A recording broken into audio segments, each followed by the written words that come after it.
Welcome back to my YouTube channel. मेरा नाम है वंशिका शर्मा और मैं नर्सिंग ऑफिसर हूँ KGMU लखनऊ में।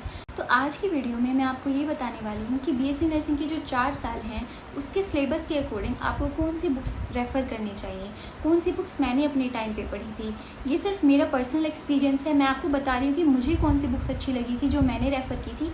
आप उनको ट्राई कर सकते हो, आपके कॉलेज वाले भी कुछ बुक्स आपकी लगवाएंगे तो आप उससे कंफर्म कर सकते हो। आप अपने सीनियर्स से पूछ सकते हो उनको कौन सी बुक्स अच्छी लगी। कुछ सिलेबस में चेंजेस आते हैं बट जो बुक्स हैं ना, जो ऑथर्स हैं वो अपनी नई नई एडिशन निकालते रहते हैं। तो जैसे सेमेस्टर सिस्टम पहले नहीं था, अब सेमेस्टर सिस्टम आ गया, बट जो कंटेंट है वो मोस्टली सेम ही रहता है। एक बार चेक कर सकते हो, आप ये बुक्स ट्राई करके देख सकते हो। आप पहले ख़रीदना मत, मेरी एडवाइस ये होगी। अगर आपके कॉलेज में लाइब्रेरी अवेलेबल है तो आप एक बार लाइब्रेरी से पहले इन सारे बुक्स को पढ़ के देखना। अगर आपको अच्छी लगे तो ही आप इनको बाय करना। और अगर आपकी लाइब्रेरी लॉन्ग टर्म के लिए आपको बुक्स रखने देती है तो बेस्ट है, फिर आपको बुक्स खरीदने की ज़रूरत भी नहीं पड़ेगी। आप लाइब्रेरी से इशू करा के भी पढ़ सकते हो, अपने नोट्स भी बना सकते हो। देखो, कुछ सब्जेक्ट्स के लिए मैंने नोट्स बनाए थे और कुछ चीज़ें मैंने सिर्फ बुक से पढ़ी थी। ऐसा कोई हार्ड एंड फास्ट रूल नहीं है कि आपको नोट्स ही बनाने हैं या आपको बुक से ही पढ़ना है। आपको जैसे अच्छा लगे आप वैसे पढ़ सकते हो। तो मैं आपको एक लिस्ट दे देती हूँ। इससे पहले मैंने एक वीडियो में सारा subject semester wise BSc nursing के जितने भी सब्जेक्ट्स हैं मैंने उनकी एक वीडियो बनाई थी। अगर आपको जानना है तो आप वो वीडियो जाके चेक कर सकते हो, मैं डिस्क्रिप्शन में उसका लिंक दे दूँगी। और मैं ये लिस्ट अपने व्हाट्सएप चैनल पे भी शेयर कर दूँगी, आप एक बार वहाँ जाकर भी चेक कर सकते हो, उसका भी लिंक मैं डिस्क्रिप्शन में दे दूँगी। सबसे पहले मैं बात करने वाली हूँ नर्सिंग फाउंडेशन की। देखो, नर्सिंग फाउंडेशन के लिए बहुत सारी अच्छी अच्छी बुक्स आती हैं, वो आपका बेसिक सब्जेक्ट है। जो मैंने बुक रेफ़र की थी, जो मैंने पढ़ी थी, वो थी वॉल्टर क्लूवर्स की। आई क्लेमेंट पब्लिकेशंस की वॉल्टर क्लूवर्स की एक बुक आती है, वो मैंने पढ़ी थी। वो हमारे कॉलेज वालों ने लगवाई थी। बट मैं आपको एक एडवाइस देना चाहूँगी, जो आई क्लेमेंट की बुक्स हैं उनकी जो लैंग्वेज है, वो उनकी जो वोकेबलरी है ना, वो बहुत रिच होती है, बहुत मतलब कि हाई होती है। कई बच्चों को वो समझ में नहीं आती। तो पहले अगर आप बेसिक चीज़ पढ़ना चाहते हो तो एक नाम से बुक आती है, सिस्टर नैन्सी नाम से, या PV की भी एक बुक आती है। वो बहुत सिंपल लैंग्वेज में आपको सब कुछ समझा देते हैं। तो आप एज अ हेल्पिंग बुक उनको यूज़ कर सकते हो, क्योंकि आज के टाइम पे जितना कंपटीशन है वो बुक्स आपके लिए सफिशिएंट नहीं रहने वाली है। आपको कुछ नया ट्राई करने की ज़रूरत पड़ेगी, but as a helping book आप उसको ट्राई कर सकते हो। ठीक है, वो एक्चुअली वो GNM के बच्चों के लिए पहले यूज़ होती थी हमारे कॉलेज में, बट हम उससे हेल्प ले सकते हो। नेक्स्ट मैं बात करती हूँ एनाटॉमी और फिजियोलॉजी की। देखो, पहले क्या होता था, एनाटॉमी और फिजियोलॉजी का एक ही सिंगल एग्ज़ाम होता था। अभी आज के टाइम पे जब मैं बात देखती हूँ तो सेमेस्टर वाइज सिस्टम में क्या हो गया है, उसमें अलग अलग उनके पेपर अलग होता है और फिजियोलॉजी का पेपर अलग होता है। तो मैं बता देती हूँ, मैंने 2 बुक्स पढ़ी थी, एक एनाटॉमी के लिए पढ़ी थी, एक फिजियोलॉजी के लिए। क्योंकि जो बुक एनाटॉमी के लिए अच्छी थी वो उसमें मुझे फिजियोलॉजी का पार्ट उतना अच्छा नहीं लगा, क्योंकि फिजियो में आपके बहुत सारे डायग्राम्स होते हैं जो एग्जाम्स में वो ड्रॉ भी करने होते हैं विद करेक्ट लेबलिंग। के लिए मैं आपको बताती हूँ, एक बुक आती है रोजन विल्सन करके। रोजन विल्सन की बुक एनाटॉमी के लिए बहुत अच्छी है, आप उससे डायग्राम्स भी अच्छे से बना सकते हो, बहुत अच्छी है। फिजियोलॉजी के लिए भी काफ़ी अच्छी है, बट फिजियोलॉजी के लिए मेरे पास एक अच्छा बेटर ऑप्शन अवेलेबल था तो मैंने वो उसमें से पढ़ी थी। फिजियोलॉजी मैंने पढ़ी थी आशा लता में से, एक बुक आती है आशा लता राइटर की, आशा लता ऑथर की। आपको सबसे पहले एनाटॉमी अच्छे से आनी चाहिए, उसके लिए आप रोजन विल्सन को रेफ़र कर सकते हो। फिजियोलॉजी अगर आपको बहुत अच्छे से पढ़नी है, डायग्राम्स के साथ पढ़नी है, अच्छे से फंक्शन जाननी है, तो आशा लता को आप बिल्कुल ट्राई करके देख सकते हो, बहुत अच्छी हेल्प मिलने वाली है आपको उससे। मैं बात करती हूँ साइकोलॉजी की। देखो, साइकोलॉजी के लिए एक बुक आती है R श्रीवानी की। R श्रीवानी की बुक होती है, वो भी काफ़ी अच्छी बुक है। जितना भी साइकोलॉजी से रिलेटेड आपका सिलेबस है वो मिल जाएगा आपको उस बुक में।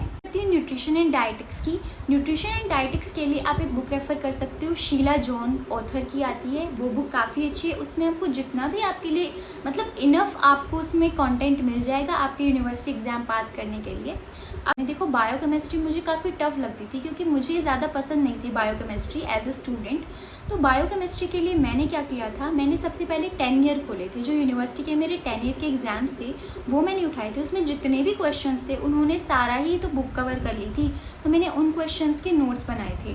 मैंने वो ही पढ़ा था एग्ज़ाम से पहले, क्योंकि मैंने पूरा साल बायोकेमिस्ट्री ज़्यादा नहीं पढ़ी थी। तो मैं आपको झूठ नहीं बोलूँगी कि हाँ ये बुक, पर फिर भी एक बुक आती है, उसका नाम जो मैंने पढ़ी थी बायोकेमिस्ट्री के लिए, मैंने मंजुला शांताराम जी की बुक थी, शांताराम उनके ऑथर का नाम है। वो बुक मैंने रेफ़र की थी नोट्स बनाने के लिए, आप उसको अच्छे से ट्राई कर सकते हो।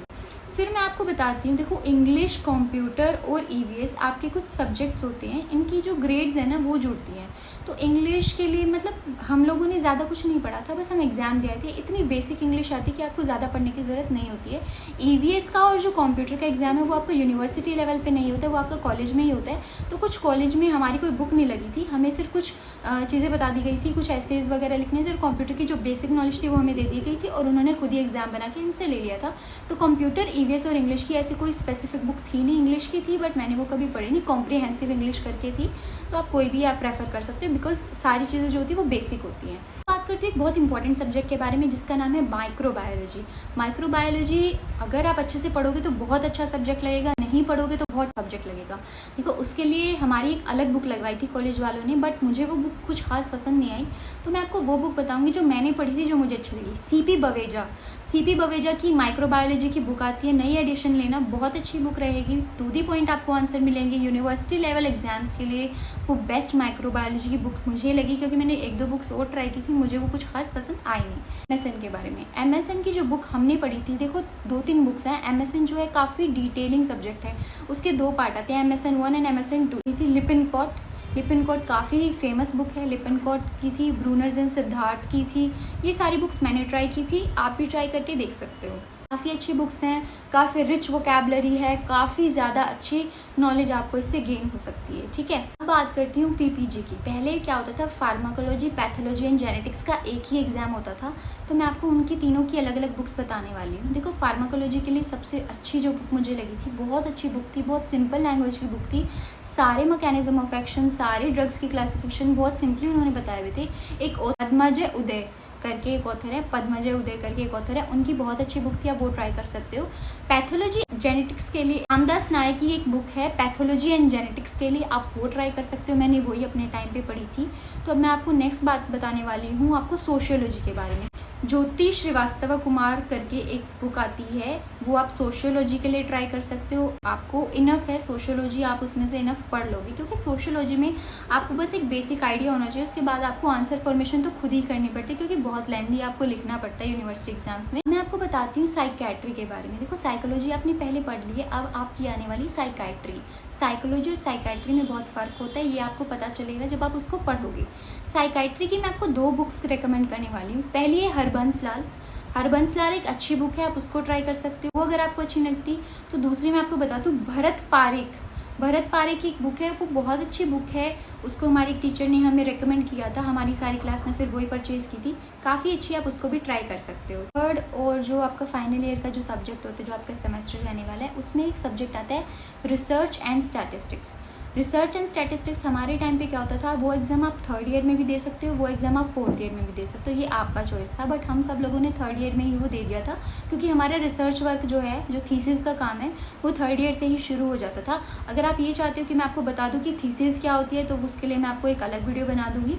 तो रिसर्च एंड स्टैटिस्टिक्स की जो हमने बुक पढ़ी थी, उसका नाम था सुरेश के शर्मा, काफ़ी अच्छी आपको हेल्प मिल जाएगी उससे। आपको बताती हूँ पीडियाट्रिक्स के लिए, वो थी रिम्पी शर्मा की बुक थी, वो मैंने पीडियाट्रिक्स के लिए रेफर की थी। कम्युनिटी हेल्थ नर्सिंग के लिए जो बुक मैंने पढ़ी थी, वो के पार्क के नाम से थी। एक देखो आपको 2 लेवल पे कम्युनिटी पढ़नी पड़ती है, तो आपकी चॉइस है कि आपको कौन सी बुक में से कितना पढ़ना है, क्योंकि उस टाइम फुल सिलेबस वाली बुक मेरे पास नहीं थी, तो मैंने चॉइस करके मतलब कहीं से टुकड़ों में पढ़ी थी। एक बुक आती है आरपी सक्सेना करके, कम्युनिटी हेल्थ नर्सिंग के लिए आप आरपी सक्सेना ट्राई कर सकते हो, और एक के पार्क करके बुक भी आती है, वो भी आप ट्राई कर सकते हो। जो आपका सबसे लास्ट सेमेस्टर का सबसे मेन जो सब्जेक्ट है वो होता है OBGY, वो आपका सबसे ज़्यादा मेन सब्जेक्ट होता है फाइनल ईयर में। उसके लिए मैंने 2 बुक्स पढ़ी थी। देखो सबसे अगर बेसिक लैंग्वेज आपको बेसिक सब कुछ जानना है, एक बुक आती है DC दत्ता करके। DC दत्ता बहुत अच्छी बुक है, वो इवन जो कोचिंग हमने की थी वहाँ पे भी टीचर्स हमें क्या सजेस्ट करते थे कि तुम DC दत्ता से पढ़ो, वो काफ़ी अच्छी बुक है। दूसरी बुक जो मैंने रेफ़र की थी वो थी शैली मोगोन मैंने ज़्यादा नहीं पढ़ी थी, अपने कुछ फ्रेंड्स से कुछ टॉपिक्स के नोट्स ले लेके ही पढ़ते थे, हम लोग ज़्यादा नहीं पढ़ते थे। देखो यही सारी बुक्स थी जो मैंने रेफ़र की थी अपने 4 साल की जर्नी में। मैं आपको ये नहीं कह रही कि आपको भी यही बुक्स रेफ़र करनी है। सबसे पहले तो फर्स्ट ईयर में मैंने क्या गलती की थी, जो कॉलेज वालों ने बुक लगा दी थी वही मैंने खरीद ली थी, मैंने ना इधर सोचा ना उधर। बट फिर जैसे मैंने रियलाइज़ किया कि वो बुक्स मुझे ज़्यादा अच्छी नहीं लगी पढ़ने में, फिर मैंने अपने सीनियर्स से कुछ पूछा, उन्होंने मुझे कुछ रिकमेंडेशंस दी, अपने टीचर से कुछ अलग से पूछा, उन्होंने कुछ रिकमेंडेशंस दी। फिर क्या होता है, जो आपका कॉलेज है ना, मैं अपने कॉलेज की बात बता रही हूँ, हमारे कॉलेज में एक्सटर्नल टीचर्स आते थे, मतलब कि कुछ सब्जेक्ट्स के लिए बाहर से टीचर्स बुलाए जाते थे, वो कुछ दिन आते थे वीक के। तो उन्होंने जो बुक्स रिकमेंड की थी वो भी मैंने ट्राई की, काफ़ी अच्छी बुक्स थी। उसमें मैंने इस लिस्ट में मैंने वो सारी बुक्स आपको बता दी, आप ट्राई कर सकते हो। दूसरी ये चीज़ है, कई बच्चों ने मुझसे पूछा था कि नोट्स बनाए हम कैसे पढ़ें। देखो, दैट्स कम्प्लीटली योर चॉइस, आपको क्या करना है। अगर आप बुक्स पढ़ के काफ़ी ज़्यादा कंफर्टेबल रहते हो तो आप बुक से डायरेक्टली पढ़ सकते हो। अगर आपको ये कि मुझे नोट्स बनाने हैं तो वो बहुत अच्छी चॉइस, आप नोट्स भी बना सकते हो। ऐसा कोई रूल नहीं होता है, कोई नोटबुक चेकिंग नहीं होती कि आपने नोट्स बनाया नहीं बनाए, बस वो एक सिंपल सी चीज़ होती है, वो आपको खुद देखनी है, ठीक है। अगर आपके वहाँ पे लाइब्रेरी है तो मैं आपको सबसे पहले ये एडवाइस दूंगी, कोई भी बुक खरीदने से पहले आप एक बार लाइब्रेरी जाके उस बुक को पढ़ो, जानो, समझो कि तुमको वो बुक लग रही है, तुम्हें सूट कर रही है, तुम्हें समझ आ रही है या नहीं। ऐसे ही अपने पैसे वेस्ट मत करना, अपना सोच समझ के बुक लेना, बाद में तुमको था, क्योंकि आपको वही पढ़नी है 4 साल तक फिर, तो अपना पैसा वेस्ट मत करना। और यही सारी चीज़ें थी, यही बुक्स थी। अगर कुछ इसमें ऐड ऑन होगा तो मैं आपको बाद में बता दूंगी। मेरे 4 साल के लिए यही था। हाँ, आपकी एक प्रैक्टिकल की अलग से बुक आती है, वो आपको आपका कॉलेज बताएगा कि आपको कौन से प्रैक्टिकल की बुक आती है। इतनी मोटी बुक आती है काफ़ी, उसमें 4 साल का पूरा प्रैक्टिकल नॉलेज आपको मिल जाता है, तो आप वो भी ट्राई करना ज़रूर।